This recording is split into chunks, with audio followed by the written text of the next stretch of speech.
for that one. Another contender, of course, will be keeping them coming the whole weekend. And in the end, Lululing having a champion, the best one. I hope you. そういえば、ナドくらいに来て結構経つのに、オイラたちここについて全然。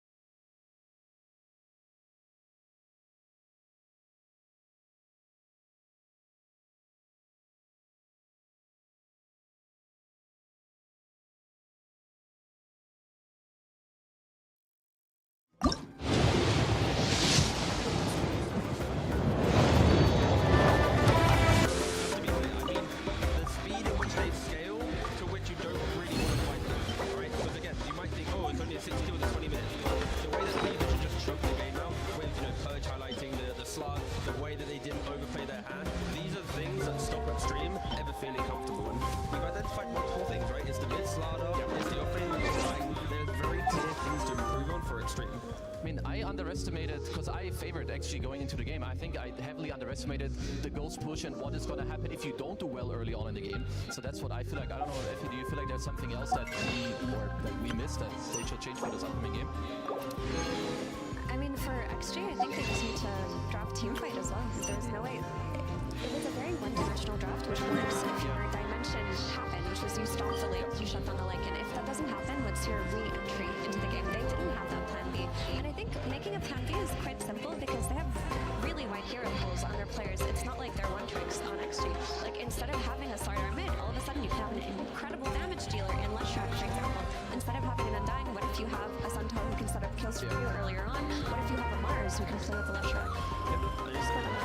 And even with developing that, when you think about the bans, we spoke about, Slark ban, Monkey ban. Imagine in a lot of those clips that we saw, or if there's a Monkey support there, without the Depth Shroud saving the Terrorblade. Like, the game's so different, because as much as we hype Slark up for the Vision game, the save is insane. Yeah.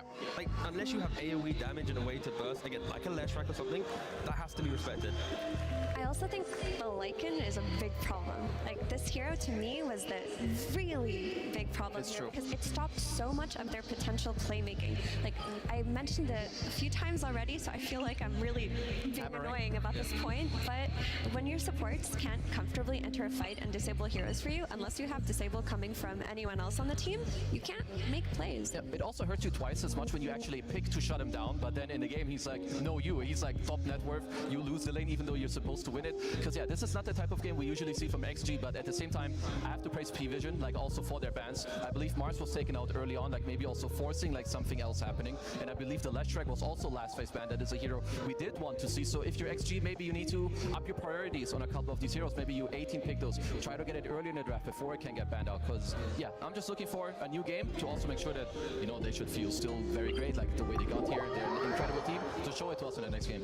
But they have been in this position before, right? Against Spirit, they had the same style of game where it was kind of low kills, Spirit kind of hit that stride, shut them out, and then they adapted and they won the game 3 to win the 2-1 in the series, right? So it's not as if this is the first time a dominant team has been winning every game and then, wow, a slap in the face, wake up, right? Like, they've been here before during the tournament, so I am expecting them to have the correct adaptations. But what adaptations are you creating? Because one of the points that we were making was that Fusion, they have a lot of different styles. Like, if you're adapting to their Ghost Push style, their Vision style to play last game, that's not usually one of their cheese drops. これが属性の宝というものなのか。 Everything's in there. That's how I see it. Because again, you don't have time to adapt to everything, but with how much you've done, like how regimented they are as a team. If you have Slark on the enemy team, you are going to lose. Like, XG will never beat this hero. The way that I see them playing in the map state, if XG play into Slark, I just don't see them beating it. Well, this is where experience might come into play for Extreme. I'm sure there's been plenty of talks on how to adapt in game number 2. Of course, P-Vision only one win away from being top 3 here at the International. Let's see if they can do it, or let's see if Extreme has been able to figure out what to do next.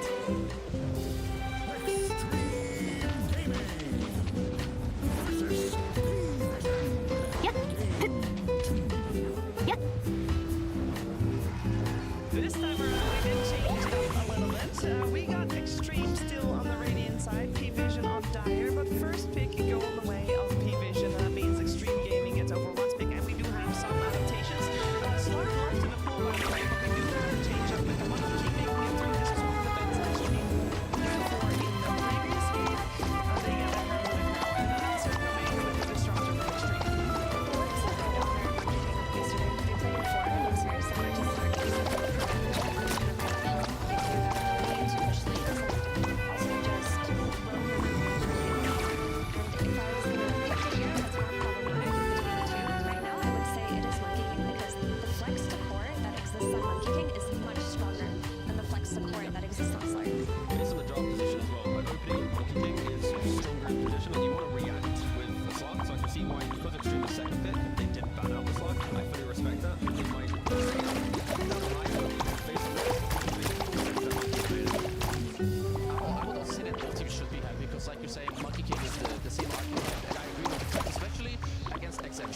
a couple heroes that would be good against the Monkey King mid later, but you can also band out with Sea Lion.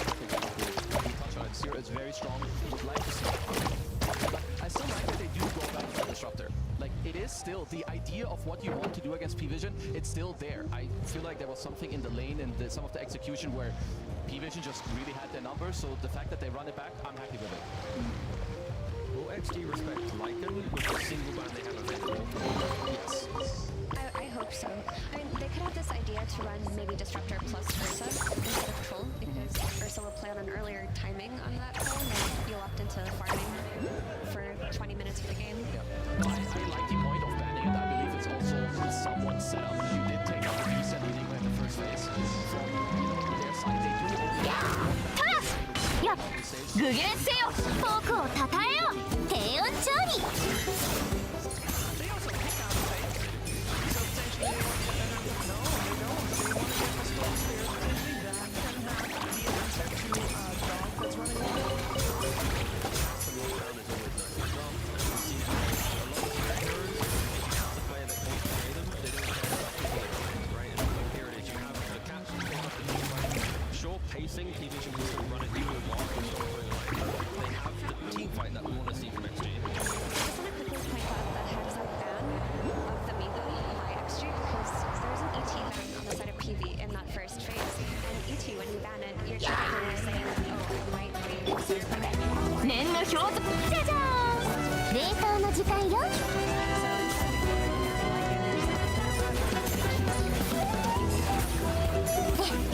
光り輝くがいい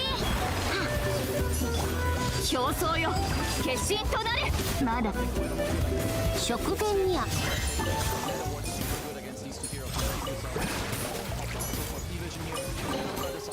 努力は報われるべきだふっ Let's say this is your 4 and 5.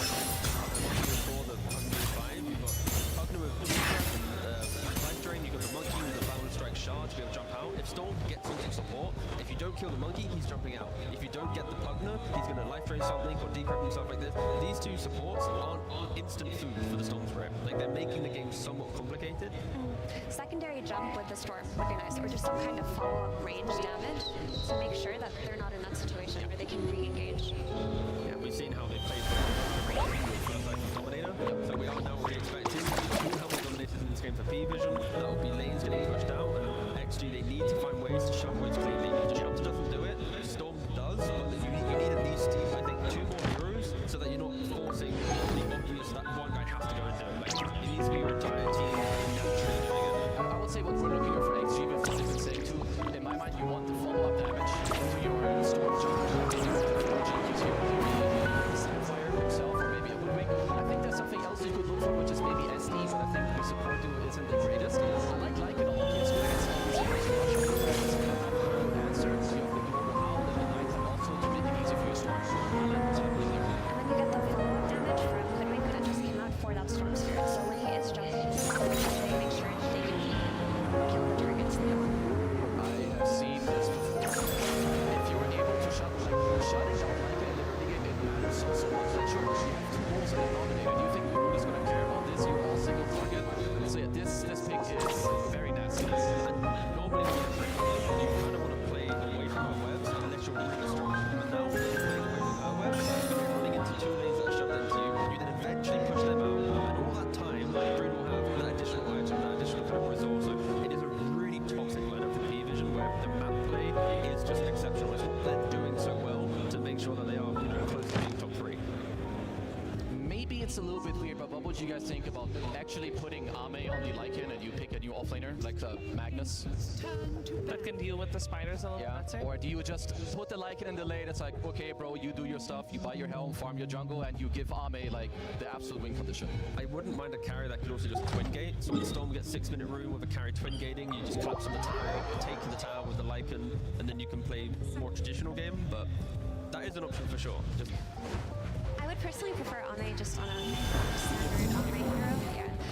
Because a game comes to mind from recent times, but I believe it was EWC and it was a 10-year game, and they were playing offlane Lycan versus a carry Lycan. We were worried about them outpacing the Lycan, but the way that Lycan was able to play them made it so that they were just trading the map play and actually attacking the game.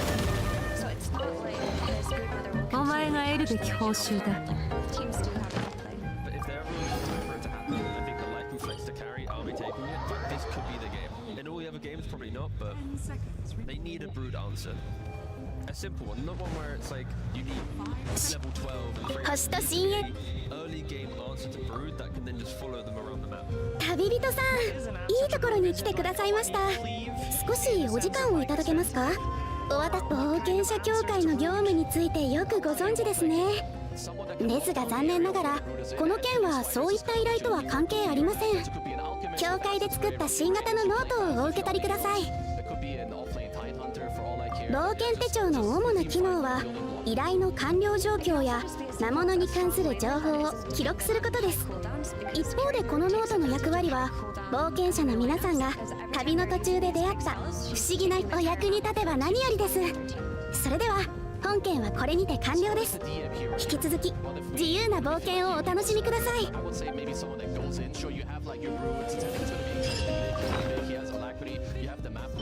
Maybe they could look for like a centaur or a tide themselves. What do we feel like he's looking for? I was kind of eyeing Phoenix, but it's bad. Yeah, it's bad. Yeah. They need more reliable lockdown, I believe, for the Storm Spirit, because we're talking about raid and everything, but there is the issue of the Storm Spirit on the enemy team. If the game does go to late, your lockdown isn't there outside of the battlist. They just go for the centaur. It gives you an early stun, gives you save as well. 星と深淵を They're going to be tanky so 無事今日の依頼 two items that every hero buys. 星と深淵 We are harder to kill in the fight, and we want to fight. There's no hero that is, I need to scale, there's no battle heroes, nothing like that. It's just all skirmish in the So, I mean, what I see is you have the Lycan into safe, and if you want, maybe with Magnus, you could go for the Armes. When you want the Brood answer, I don't really care specifically what exact heroes going to come out, but have some damage, maybe be a nice combo for the Wolf Bite, no matter what role the Lycan is in, and be able to also jump. Because right now, it is all on your Storm, so Arme, I'm sure he's going to find the one. Do you guys hate Lifestealer here? I feel like they can not play with Lifestealer and Spess Bombs. That's a good lane versus Centaur. The Rage is going to be very useful against the mischance from Brood. Also a free BKB versus Invoker. Just then there's no hero to stand in front of the tower when Brood comes online. When like two Dominators come online plus Brood, Lycan has to kill the hero who doesn't stand in front of the tower. Storm, Hoodwink, Disruptor. Like, there's no one right now going, don't worry guys, the aggression's coming. And then you follow up. Be it from the off lane, to take the fight to PV on the tower. Eventually take over there, like when Lycan says, okay, I'm going to do this offline, I'm going to jungle, and someone's like, okay, when there's a lot of spiders, like I can take it over, Radiant Spire, whether it be Sven, Alchemist, like whatever, because for now already I feel like XG are set up nicely to give themselves like more kills on the map, with more playthrough with your two supports in this last game. Like 1-1. With one stage. Any XG player this does to It's not pretty. Yeah, that was a rough one. We'll see if they have a better shot this game around with the last pick, Bristleback. Now, this is fitting into the category of you want someone to go in and stand there and take everything. Kind of does that job. How are we feeling? I know you're looking a little thoughtful there, Effie. I think it's good. It's a good pick here. It's something that can play into whatever lane Brood is on. It's a low cooldown hero, so as mentioning is very important. You can't really be cooldown dependent versus a Brood Mother lineup. And with that BKB, it's going to be quite strong. So it definitely fits the bill first. Okay, no, he's just going for the Feeding Frenzy facet. Because against big heroes that have regen, like Alchemist and Bristleback, you sometimes go for Necrotic to go for the minus HP regen. But I do think the Broodmother is just going to go for Feeding Frenzy and play normal, but that could have been an option. Ame took Snot Rocket. He might stick with it just because like maybe they're looking to play for like minus armor is quite good against Centaur and you have it from the Lycan too. Maybe he wants to play for more minus armor to then get more damage instead of having Seeing Red, which is what we traditionally see from the carry person. Oh, he switched, thank God. Yeah. I was gonna say, if he stayed on Snot Rocket, I was gonna bet against him. He would have been the first one playing As a carry, Snot Rocket this entire event, but so far Seeing Red is selected. The main question I have, we talked a lot about how P-Vision, they look like they have got good tempo setting heroes.